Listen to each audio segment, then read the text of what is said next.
Τώρα στο χώρο μωρά που χορεύα όλα γοριάνι πάντρα.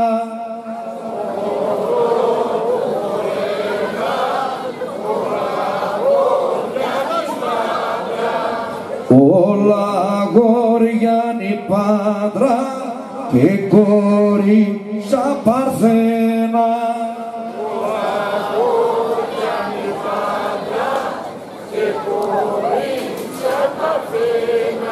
Ωραία και στη μέση του χώρου κάθοντα Χρυσοσάιτο με τον κόλο και πάλι με τον κόλο αναπαθητή παιδιά, κύριε μου. Έτσι πράγμα. Άιντε με τον κόλο, περί. Άιντε με τον κόλο,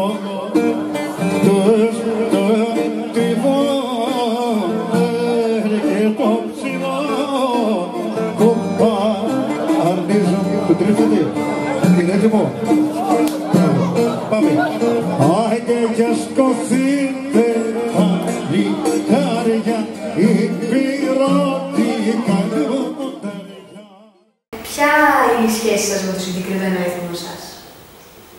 Η σχέση μας είναι το γλέντι. Θέλουμε να γλεντάμε. Γλεντάσουμε αυτό το έθνο. Και εσείς προσωπικά ή όλοι?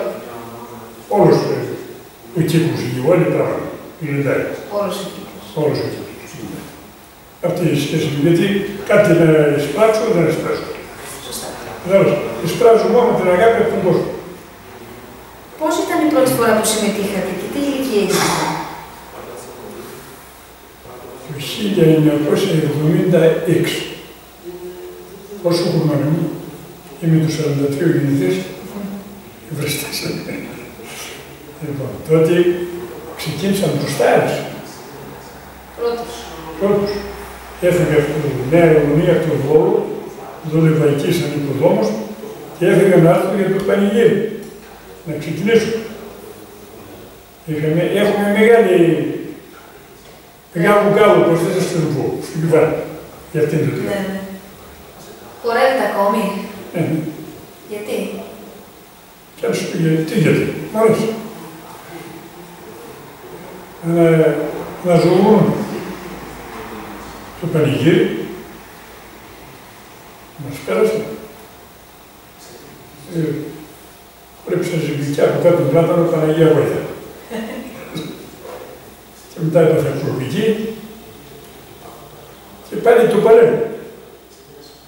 Πάλι το παλέμω, μ' αρέσει. Πολύ ωραία. Για το έθιμο αυτό έτσι πώς νιώθετε, τι... Νιώθουμε... Σαν να το χορεύετε ακόμα αυτό, αφού χορεύετε. Νιώθουμε και λέμε όπως έλεγαν οι Εβραίοι. Ας του χαλάσουμε ο υπόμενος. Εμείς προσπαθούμε να του συντηρούμε. Και να του συντηρούμε, γιατί έλεγαν στον Εβραίο αυτό το έθιμα δεν κάνει αυτό. Ο υπόμενος θα το χαλάσει. Αυτός δεν το χαλάει. Και το ίδιο και εμείς δεν το χαλάμε. Πώς νιώθετε που βάλατε κι εσείς έτσι ένα λιθαράκι σε όλο αυτό? Υπάρχει ένα παιδί. Σε ό,τι δίποτε. Σε ό,τι δίποτε.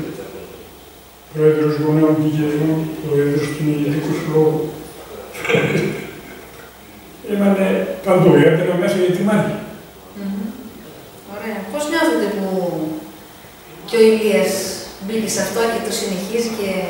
Εντάξει, εμένα η προσπάθεια αυτή. Να μην το αφήνω έτσι. Δεν ήταν η προσπάθεια. Μπίσω.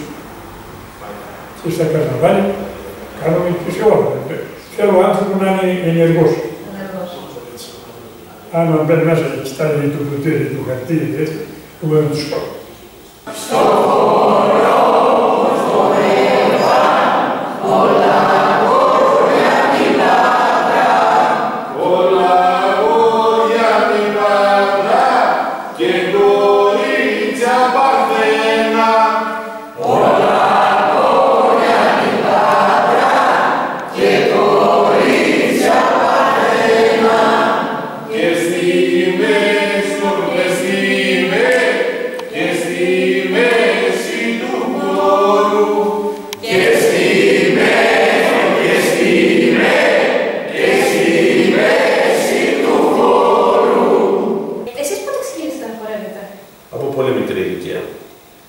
πατέρα μου, λόγω του εθήμου, λόγω του χωριού, υπήρχε μέσα στο DNA.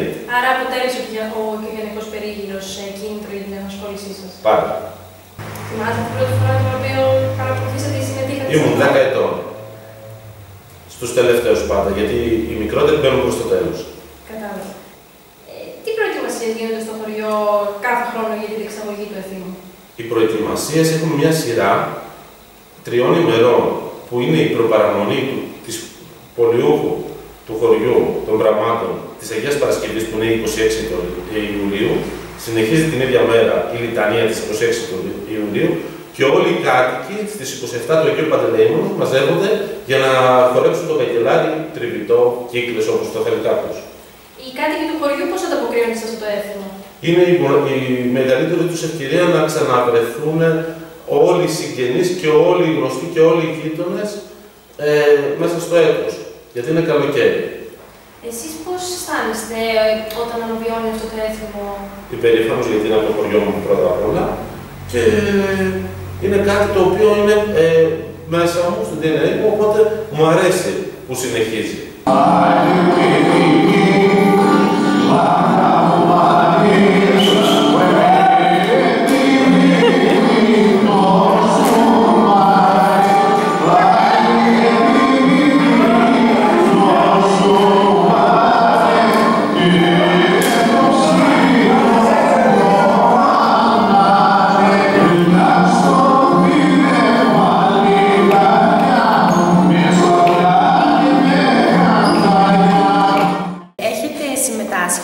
σε αυτό το έθιμο? Ναι, σχεδόν από όσο θυμάμαι τον εαυτό μου, από μικρό παιδί, όσο μας επιτρέπαν βέβαια, από κάποια ηλικία, όχι να μπορούσαμε να προχωράμε. Και σχεδόν όποτε μπορώ και όποτε βρίσκω ευκαιρία, πάντα ανεβαίνω στο χωριό για αυτό το δρόμο, για αυτό το έθιμο. Πώς αισθανθήκατε με τη συμμετοχή σας σε αυτό το έθιμο? Να σου πω κάτι, το περιμέναμε πάντα, δηλαδή πώς και πώς. Να έρθει αυτή η μέρα για να ανέβουμε στο χωριό, για να συμμετάσχουμε αποκλειστικά και μόνο στο καγκελάρι, στο τριβιτό. Πώς να το γράψω, που είναι κάτι δηλαδή σε γεμίζει χαρά, περηφάνεια για το χωριό μας και για το καγκελάρι, ας πούμε, που γίνεται, για να νιώσουμε κι εμείς κάπως πιο ολοκληρωμένοι σαν χωριάνοι και να μεταδώσουμε και να μαζευτούμε όλοι μαζί. Υπάρχουν νέοι που συμμετάσχουν σε αυτό το έθιμο? Ναι. Ειδικά τώρα τα τελευταία χρόνια βλέπω ότι πιο πολλοί νέοι έρχονται να ανεβαίνουν στο χωριό και οι ντόπιοι βέβαια για να συμμετάσχουν στο καγκελάρι,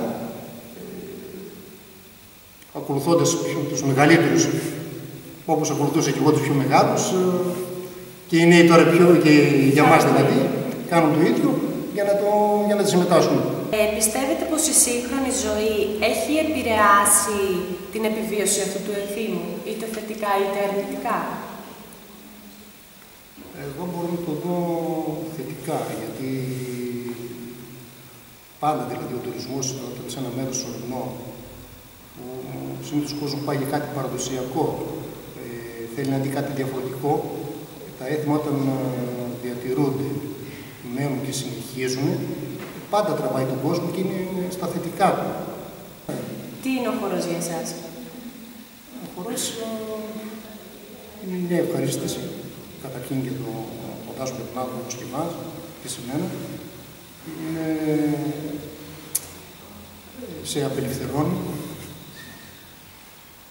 σου δίνει χαρά, μπορώ να πω, θυσία, γνωρίζεις κόσμο,